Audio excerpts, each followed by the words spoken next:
नमस्कार दोस्तों, जैसा कि आपको पता होगा हाल ही में यूपीएससी सीएपीएफ असिस्टेंट कमांडेंट का 3 अगस्त को एग्जाम कंडक्ट किया गया था।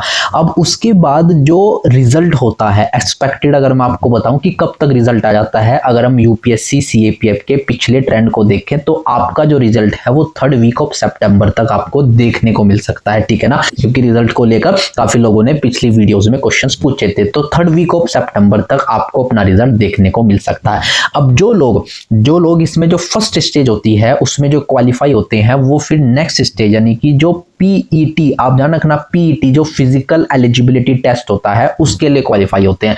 अब ये सोचने वाली बात है कि वो पीईटी होता कब है। अगर मैं आपको बताऊं तो पिछले ट्रेंड के हिसाब से अगर हम देखें तो सितंबर के 3rd वीक में रिजल्ट आने के बाद अक्टूबर और नवंबर के बाद दिसंबर में जाकर आपका जो पीईटी होता है फिजिकल एलिजिबिलिटी टेस्ट वो दिसंबर में कंडक्ट किया जाता है। मेरा भी जब मैंने पिछले साल दिया था तो लगभग 18-19 दिसंबर को मेरा पीईटी हुआ था। तो इस वीडियो में मैं आपके साथ डिस्कस करूंगा कि जो फिजिकल एलिजिबिलिटी टेस्ट होता है उसके क्या क्राइटेरिया होते हैं, इवन जो मेडिकल स्टैंडर्ड टेस्ट होता है उसकी भी हम लोग बात करेंगे, एमएसटी की भी हम लोग बात करेंगे अच्छे से इस वीडियो में। और जितने भी आपको आपके जो फिजिकल और मेडिकल को लेकर डाउट्स होते हैं वो भी हम लोग इस वीडियो के अंदर क्लियर करेंगे।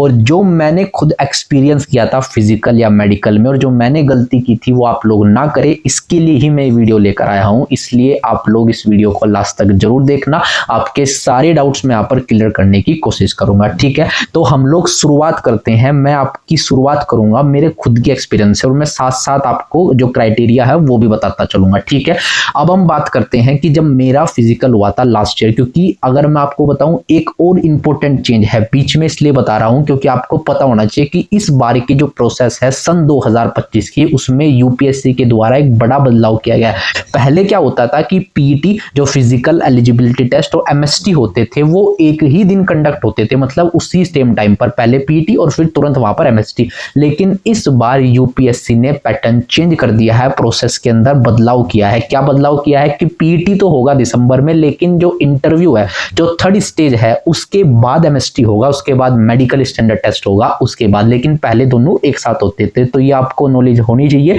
कि इस बार इन्होंने बहुत बड़ा चेंज किया है कि इंटरव्यू के बाद मेडिकल टेस्ट आपका कंडक्ट किया जाएगा, ये आपको पता होना चाहिए। लेकिन मैं फिर भी आपको जो मेडिकल एक्सपीरियंस है वो पहले ही शेयर कर दूंगा, ठीक है ना, इसी वीडियो के अंदर। तो अगर हम बात करते हैं सबसे पहले उस दिन की जिस दिन मेरा पीईटी और एमएसटी था। ठीक है, तो सुबह अगर मैं आपको बताऊं तो 7:30 बजे की हमारी रिपोर्टिंग थी। ठीक है ना, मेरा जो सेंटर आया था वो नोएडा के अंदर आया था, तो वहां पर हमारी 7:30 बजे रिपोर्टिंग थी। हम ऑलरेडी 7 बजे तक पहुंच गए थे। धीरे धीरे करके जब सब लोग इकट्ठा हो गए, उससे पहले वो अंदर नहीं जाने देते, सब लोग इकट्ठा हो गए, उन्होंने सबके नाम अनाउंस किए और वहां पर मतलब रोल नंबर वाइज उन्होंने भेजना शुरू कर दिया। और मैं आपको ये भी बता दूं, आपको अपने डॉक्यूमेंट्स लेकर जाने हैं। थोड़ा बहुत डॉक्यूमेंट वेरिफिकेशन इस वाली प्रोसेस पे भी होता है, लिमिटेड होता है लेकिन होता है डॉक्यूमेंट वेरिफिकेशन भी। कुछ लोगों को डाउट रहता है कि मतलब इतना नहीं होता कंप्लीट डॉक्यूमेंट वेरिफिकेशन, तो आपको लास्ट मतलब जो आपकी इंटरव्यू वाली स्टेज होती है उसमें देखने को मिलेगा, लेकिन थोड़ी बहुत डॉक्यूमेंट्स इसमें भी आपको लेके जाने चाहिए। ठीक है, उसके बाद वहां पर होने के बाद जो नेक्स्ट प्रोसेस हुई पीईटी की वो स्टार्ट होती है। आपको पता होना चाहिए कि किससे स्टार्ट होती है। वो सबसे पहले क्या करते हैं, जो आपकी जो रेस है, ठीक है ना, जो आपकी जो 800 मीटर की जो रेस होती है वो कंडक्ट की जाती है सबसे पहले। पहले तो जाकर बैठाते हैं थोड़ी देर के लिए, ठीक है ना, वार्म अप वगैरह आप जैसे ही करेंगे वो तुरंत आपकी 800 मीटर की रेस कंडक्ट की जाएगी। अब आपको मैं साथ साथ क्राइटेरिया भी बताता चलूंगा, मेल और फीमेल दोनों के लिए, बॉयज और गर्ल्स दोनों के लिए। अगर मैं बात करूं 800 मीटर की रेस की, तो 800 मीटर की जो रेस होती है उसका जो टाइम पीरियड होता है वो मेल के लिए, ठीक है ना, फिर बॉयज के लिए वो 3 मिनट 45 सेकंड, 3 मिनट 45 सेकंड में उसको पूरा करना होता है। तो ऐसे ही फीमेल को भी 800 मीटर की रेस 4 मिनट 45 सेकंड में पूरी करनी होती है। तो एक क्राइटेरिया होता है 800 मीटर की रेस का। ठीक है, तो जैसे ही वो 800 मीटर की रेस हम लोगों ने की तो उन्होंने थोड़ा सा ही समय दिया बीच में, क्योंकि बॉडी जो है वो बहुत ज्यादा वार्म अप रहती है, तो इसलिए 100 मीटर की रेस को फिर कंडक्ट किया गया। 100 मीटर की जो रेस होती है उसके लिए जो कंडीशन होती है वो मेल के लिए या फिर बॉयज के लिए 16 सेकंड में पूरी करनी होती है, और जो फीमेल होती है उनके लिए अगर मैं आपको बताऊं तो 18 सेकंड में पूरी करनी होती है। तो अब इन दो 800 मीटर और 100 मीटर की रेस के लिए मैं कुछ आपको अपना एक्सपीरियंस शेयर शेयर कर देता हूँ, ठीक है ना, जो मैंने फॉलो किया था। वैसे मतलब मैंने ज़्यादा प्रैक्टिस नहीं की थी इस फिजिकल के लिए, तो मैंने क्या स्ट्रेटजी को फॉलो किया था कि जो कैंडिडेट आपको एक साइकोलॉजिकल स्ट्रेटजी भी आप लगा सकते हो, हालांकि हो सकता है कुछ लोग कहेंगे इतनी इफेक्टिव नहीं होती, लेकिन कर देख सकते हो जो आपको ठीक लगे। तो मैंने क्या साइकोलॉजिकल स्टडी लगाई थी, जो कैंडिडेट सबसे आगे था रेस में, ठीक है ना, मैं अपनी जो नजर है, ठीक है ना, वो हमेशा उसी की तरफ देखता रहा और उसी की तरफ देखते हुए मैं यहाँ पर 800 मीटर की रेस में भागता रहा, बिल्कुल बिना सोचे, ठीक है ना। जैसे जैसे वो भागता रहा, वो हालांकि वो मुझसे बहुत आगे था, लेकिन फिर भी मैं यहाँ पर अपने आप को वार्म अप करता रहा। हालांकि 800 मीटर रेस करना 3 मिनट 45 सेकंड में इतना टफ नहीं है, ठीक है ना, लेकिन फिर भी अगर मैं आपको बताऊं तो आप ऐसा साइकोलॉजिकल लगा सकते हैं कि जो सबसे आगे कैंडिडेट है हम उसी को फॉलो करेंगे, उसी को देखते हुए चलेंगे, उसी के पीछे हमें चलने की कोशिश करनी है, ताकि एक बॉडी के अंदर एक मोटिवेशन और इंस्पिरेशन आती है कि वो इतना आगे है तो हमें भी वहां तक पहुंचना है, ठीक है। तो वो रेस आपकी इस तरीके से कंप्लीट हो जाएगी। उसके बाद जो 100 मीटर की रेस है, उसमें आपको जैसे ही तुरंत एकदम से है, तुरंत आपकी बॉडी वार्म अप होती है, तुरंत आपको तेजी से भागना है बिना सोचे समझे, ठीक है ना, और पूरी आपको वहां पर जो आपकी स्ट्रेंथ है पूरी लगा देनी है, ठीक है ना। हालांकि हो जाती है पूरी आराम से, ऐसी कोई दिक्कत नहीं, और थोड़ा कोशिश करे, ठीक है ना, दूर दूर हटके ही भागे, ठीक है, किसी से टकराने की कोशिश ना करे, सीधा ही आपको भागना है, ठीक है ना, 100 मीटर की रेस के अंदर। अब जैसे ही 100 मीटर की रेस कंडक्ट होती है, उसके जस्ट बाद ही, और ध्यान रखना इस प्रोसेस में मैं आपको बताऊं वो ज्यादा टाइम नहीं देते बीच में, ठीक है ना, पानी वानी पीने का या फिर आराम से नहीं बैठाते, क्योंकि बॉडी वार्म अप होती है, इसलिए वो प्रोसेस को तुरंत मतलब एकदम से जैसी पहली प्रोसेस खत्म होती है तुरंत दूसरी, वैसे ही तुरंत तीसरी, इस तरीके से वहां पर वो प्रोसेस को कंप्लीट करने की कोशिश। तो अब क्या होता है, अब जो तीसरी प्रोसेस है, ठीक है ना, अब वो तुरंत वहां पर स्टार्ट कर देंगे वहां पर तीसरी प्रोसेस को। तीसरी प्रोसेस में क्या होता है, तीसरी प्रोसेस जो है वो आपको देखने को मिलेगी जो आपका लॉन्ग जंप होता है, ठीक है ना। और मैं आपको बताऊं, ठीक है ना, रियलिटी के साथ जो मैंने भी वहां पर ऑन द स्पॉट एक्सपीरियंस किया है, लॉन्ग जंप में काफी लोग आउट होते हैं। तो आप कोशिश करना, जितने भी एस्पायरेंट्स हैं जो भी क्वालिफाई होंगे पीटी के लिए, वो अपने लॉन्ग जंप के लिए प्रैक्टिस अच्छे से करके जाएं, ठीक है ना, तभी आपके लिए बेनिफिट रहेगा। क्योंकि मैं अगर आपको बताऊं, जो लॉन्ग जंप होता है वो आपको पता होना चाहिए कि क्या क्राइटेरिया होता है, वो भी साथ साथ बताते चलेंगे कि वो 3.5 मीटर का लॉन्ग जंप का क्राइटेरिया होता है मेल मेंबर्स के लिए, और 3 मीटर का क्राइटेरिया होता है फीमेल्स कैंडिडेट्स के लिए। तो अगर मैं आपको बताऊं, ये भी आपको पता होना चाहिए कि आपको 3 चांस मिलते हैं। तो आप जो भी कैंडिडेट्स हैं वो कोशिश करें कि वो पहले ही चांस में उसको कूदने की कोशिश करें। आप जो है पहले से अपने आप को प्रिपेयर कर सकते हैं, थोड़ा सा आप लोग हिसाब लगा के देख सकते हैं कि आपको कितने स्टेप्स वहां पर लेने हैं, ताकि आप वहां पर प्रॉपर जंप कर पाओ। और ध्यान रखना, ज्यादातर कैंडिडेट्स एक वजह से और आउट हो रहे थे कि वो लाइन पे उनका पैर आ रहा था। तो आपको देखना है कि जो दोनों लाइंस है उस पर आपका पैर टच नहीं होना चाहिए। कई बार क्या होता है कि हमारा जो पैर है वो पहली वाली लाइन पर टच हो जाता है, ठीक है ना, दूसरी वाली लाइन को तो हम कूद जाते हैं, लेकिन पहली वाली लाइन पर वहां पर पैर टच हो जाता है, तो वो भी आपको ध्यान देना है। इसलिए मैं बता रहा हूं, आप अपने स्टेप्स को वहां पर मेजर कर ले, और पहले से पहले आप प्रैक्टिस करके जरूर जाए पीटी के लॉन्ग जंप के लिए स्पेशली। और मैंने क्राइटेरिया बता दिया, 3.5 मीटर होता है मेल्स के लिए और 3 मीटर होता है फीमेल्स के लिए, और आपको 3 चांस मिलते हैं। लेकिन पहले ही चांस में अगर कूद जाओगे तो बहुत अच्छा रहेगा, क्योंकि फिर जो आपके दिमाग पे जो प्रेशर है वो बिल्टअप हो जाता है, ठीक है ना, टेंस हो जाते हो आप बहुत ज्यादा जब दूसरा और तीसरा अटेम्प्ट होता है। हालांकि क्वालिफाई करते हैं लोग दूसरे तीसरे अटेम्प्ट में, लेकिन फिर भी आप कोशिश करें पहले अटेम्प्ट में उसको क्वालिफाई करें, ठीक है।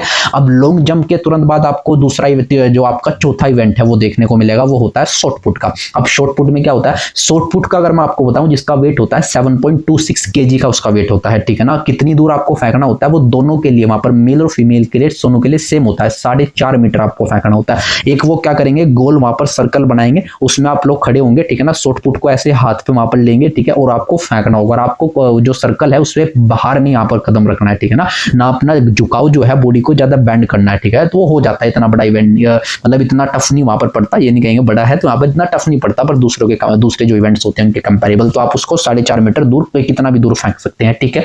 वो दोनों के लिए सेम होता है, ठीक है ना, मेल और फीमेल के लिए 4.5 मीटर ही होता है। उसमें आपको एक और बता दूं, 7.26 kg का उसका वेट होता है, उसमें भी आपको 3 चांस मिलते हैं, ठीक है ना, ये भी आपको पता होना चाहिए। जैसे लॉन्ग जंप में 3 चांस होते हैं, इसमें भी 3 चांस आपको मिलते हैं। तो जैसे ही यहाँ पर ये खत्म होता है, ये वाला जो इवेंट मैंने आपको बताया, जैसे ही ये वाला इवेंट वहां पर उनका समाप्त होता है, वो तुरंत वहां पर अगले, ये मैं पीटी तक ही अभी यहाँ पर सीमित, तो जैसे ही फिर आपको वहां पर जाकर बैठोगे तो थोड़ी सी वहां पर डॉक्यूमेंटेशन की जो प्रोसेस है वो वहां पर कंप्लीट करेंगे। वो आज जाने के बाद भी होती है थोड़ी बहुत कंप्लीट डॉक्यूमेंटेशन प्रोसेस, और जो उस समय पर भी वहां पर थोड़ी बहुत जो डॉक्यूमेंटेशन प्रोसेस बचती है वो भी उस समय पर पूरी करते हैं, ठीक है। उसके बाद होगा मेजरमेंट वाला क्राइटेरिया। मेजरमेंट में क्या होता है कि वहां पर पीटी में ही इंक्लूड किया जाता है कि वो जो आपके फॉर्म्स होते हैं उसमें हाइट को मेजर करके बेचते हैं, वेट को और चेस्ट को मेजर करके बेचते हैं। ये आपको पता होना चाहिए। अगर मैं हाइट के लिए बताऊं आपको, ठीक है ना, हाइट के लिए आपको बहुत ज्यादा कंफ्यूजन रहता है कि हाइट का क्या क्राइटेरिया होता है। तो अगर मैं हाइट के लिए आपको क्राइटेरिया बताऊं तो हाइट का जो मेंस का जो क्राइटेरिया होता है वो 165 सेंटीमीटर होता है, और अगर मैं वीमेंस का क्राइटेरिया बताऊं तो 157 होता है। तो हाइट का मेल के लिए 165 सेंटीमीटर होता है, फीमेल के लिए 157 सेंटीमीटर होता है। चेस्ट के लिए अगर हम बात करें तो मेंस के लिए 81 सेंटीमीटर होता है विद 5 सेंटीमीटर मिनिमम एक्सपेंशन होता है। ध्यान रखना, 81 सेंटीमीटर को मेजर करने के बाद 5 सेंटीमीटर का, जिसको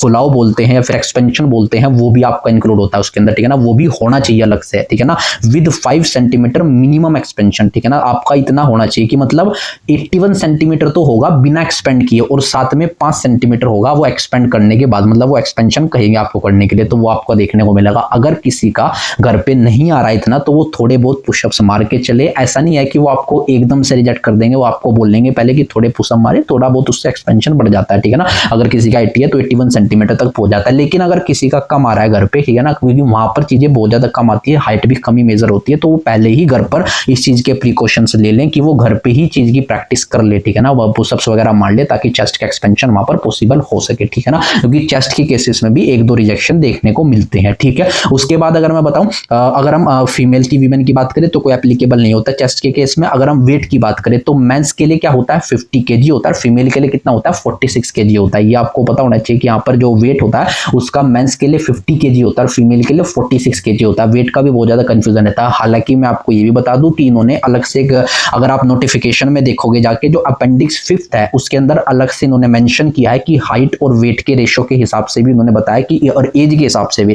कि कितना आपका वेट होना चाहिए कम से कम। जो ये तीनों चीज वहां पर, ठीक है ना, ये पीटी का ही पार्ट होती है। फिजिकल एलिजिबिलिटी टेस्ट में ही हाइट, वेट और चेस्ट को मेजर करने के बाद ही वो आगे एमएसटी के लिए वहां पर भेजते थे, ठीक है। अब बात आती है कि जैसे ही ये प्रोसेस कंप्लीट होती है, मैं आपको बताऊं लगभग हमारी ये हाइट, वेट और मेजर मतलब जो हाइट, वेट और चेस्ट का मेजरमेंट 12:30 बजे तक कंप्लीट हो गया था ऑलमोस्ट, ठीक है ना। जैसे ही ये सारी प्रोसेस खत्म हुई 12:30 बजे के बाद, वैसे ही हम तुरंत एमएसटी के लिए गए।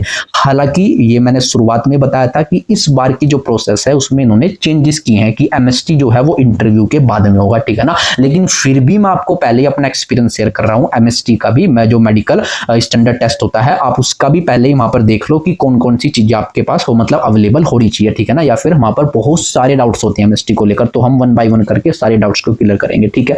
जैसे ही ये प्रोसेस खत्म होती है तो मेडिकल में मैं आपको बताऊं 2 दिन लगते हैं प्रोसेस में, क्योंकि जो टेस्टिंग होती है, ठीक है, उसके बाद रिपोर्ट्स आती है नेक्स्ट डे, ठीक है ना। हो सकता है कि इस बार, क्योंकि 12:30 बजे तक से वो प्रक्रिया स्टार्ट होती है, कि हो सकता है कि जो इस बार मेडिकल होगा वो 1 दिन में वो लोग कंप्लीट करा ले। वो डिपेंड करता है उनके ऊपर कि कितने कैंडिडेट्स है, रिपोर्ट आने में भी समय लगता है बहुत सारी चीजों की, ठीक है ना। तो अब होगा क्या, देखो मेडिकल स्टैंडर्ड में सबसे पहले क्या होता है कि वो जो आपके पास जो कुछ फॉर्म्स होते हैं वो भरवा लेते हैं, ठीक है ना। शुरुआत हुई थी, हमारी जो शुरुआत हुई थी वो आई टेस्टिंग से शुरुआत हुई थी, और ज्यादातर आई साइट को लेकर भी बहुत सारे डाउट्स होते हैं, ठीक है ना। आई टेस्टिंग में भी सबसे पहले जो हुआ था वो कलर ब्लाइंडनेस को लेकर हुआ था। वो क्या करेंगे, बुकलेट होगी, ठीक है ना। उस बुकलेट में क्या होगी, कुछ फिगर्स होगी, ठीक है ना। फिगर्स में क्या होता है कि वहां पर इस तरीके से वहां पर आपको दिखाना होता है कि यहाँ पर जो फिगर्स बनी होती है उसको आपको मैच आउट करना होता है कलर्स की फॉर्म में, ठीक है ना। वो कलर ब्लाइंडनेस का वहां पर टेस्ट होता है, ठीक है। वो आपको जानना रखना, आपको पता होना चाहिए कि कलर ब्लाइंडनेस अलाउड नहीं होता यूपीएससी सीएपीएफ के मेडिकल में, ये आपको बता दूं, ठीक है ना। इस आई टेस्ट के होने के बाद फिर आपसे सारे के सारे, जैसे यूरिन सैंपल होता है, ब्लड सैंपल होता है, वो सब कलेक्ट कर ले जाते हैं सारे कैंडिडेट से। जब वो सारे के सारे सैंपल्स वो कलेक्ट कर लेंगे, ठीक है ना, और ताकि वहां पर वो सैंपल्स कलेक्ट करके मतलब बहुत सारी, वैसे उसी दिन वहां पर क्या करवाते हैं, वहां पर वो चेस्ट का भी, ठीक है ना, जो चेस्ट होती है उसका भी वहां पर एक्सरे वगैरह ले लिया जाता है, ठीक है ना। ये सारी चीजें वहां पर उस दिन कर ली जाती है। और ये भी बता दो, उसी दिन आई टेस्ट, मतलब जो आई टेस्टिंग होती है वो भी उसी दिन होती है, ठीक है ना। आंखों को चेक किया जाता है। और एक चीज और बता दूं, जब अगर किसी को स्पेक्टेकल्स मतलब अगर चश्मा लगा है तो वो एक काम कर सकता है, वो अपने साथ अपना प्रेस्क्रिप्शन लेके जाए। जो भी आपका चश्मे का नंबर होगा वो किसी एक गवर्नमेंट हॉस्पिटल या फिर प्राइवेट हॉस्पिटल के प्रेस्क्रिप्शन पर उसको मेंशन होना चाहिए कि आपका कितना नंबर है, तभी वो आपको चश्मा लगाने को अलाउ करेंगे, ठीक है ना। मेरे साथ हुआ था कि मैं लेकर नहीं गया था प्रेस्क्रिप्शन, ठीक है ना, और वो फर्स्ट डे में तो क्या हुआ था, फिर उन्होंने बिना चश्मे के मुझे पढ़वाया था। हालांकि मेरा नंबर इतना नहीं है तो मैंने ऑलमोस्ट उसको रीड आउट कर दिया था, तो उन्होंने फिर उसको बाद में कंसिडर कर लिया था। मैं बाद में उनको बाहर से प्राइवेट हॉस्पिटल से बनवाकर उनको वो प्रेस्क्रिप्शन दिखा दिया था अपने चश्मे के नंबर का। लेकिन आप ऐसी गलती ना करें, हो सकता है कोई मेडिकल जो ऑफिसर है वो उसको अलाउड ना करे बाद में, ठीक है ना। आप अपने साथ वहां पर उस प्रेस्क्रिप्शन को लेकर ही जाएं, ठीक है ना, आई टेस्टिंग के लिए। फिर वहां पर वो आई ड्रॉप्स डालते हैं कुछ, फिर उसकी फर्दर टेस्टिंग होती है आई टेस्ट की, ठीक है। तो मतलब पहले दिन में आपकी आई टेस्ट हो जाती है, सारे सैंपल ले जाते हैं, ठीक है ना, जितने भी उनको लेने हैं, और उसके बाद जो टेस्ट है उसका भी वहां पर एक्सरे वगैरह कर लिया जाता है, ठीक है। अब जब आप नेक्स्ट डे गए, जब हम नेक्स्ट डे वहां पर गए, क्योंकि शाम हो चुकी थी, ऑलमोस्ट 6 बज चुके थे, तो जब हम नेक्स्ट डे, उन्होंने 5 बजे हमें छोड़ दिया था, फिर हम नेक्स्ट डे दोबारा 7:30 बजे की रिपोर्टिंग हुई, ठीक है ना। हम दोबारा वहां पर 8 बजे तक वहां पर पहुंचे अंदर, ठीक है। उसके बाद क्या हुआ कि फुल बॉडी चेकअप स्टार्ट हुआ उस दिन, ठीक है ना। उस दिन सारे के सारे जो सैंपल्स थे उनकी रिपोर्ट आई, रिपोर्ट उन्हीं के पास आती है, हमें वो कुछ नहीं बताते, ठीक है ना। और उसके बाद वहां पर फुल बॉडी चेकअप हुआ, एक पूरा का पूरा फॉर्म उन लोगों ने हमसे भरवाया, ठीक है ना, कि कौन कौन सी चीजें है, कोई सर्जरी वगैरह तो नहीं है, वो सारी चीजें आपको सच ही फील करनी है, ठीक है ना। कोई भी आप इस तरह का कोई मतलब अगर किसी के साथ हुई है चीजें, वहां पर सर्जरी वगैरह हुई है, तो वो अपने साथ जो रिपोर्ट्स हैं वहां पर, ठीक है ना, जो रिकॉर्ड्स है उसको अपने साथ वहां पर कैरी करके जरूर लेकर जाए, अगर किसी की हुई है चीजें, ठीक है।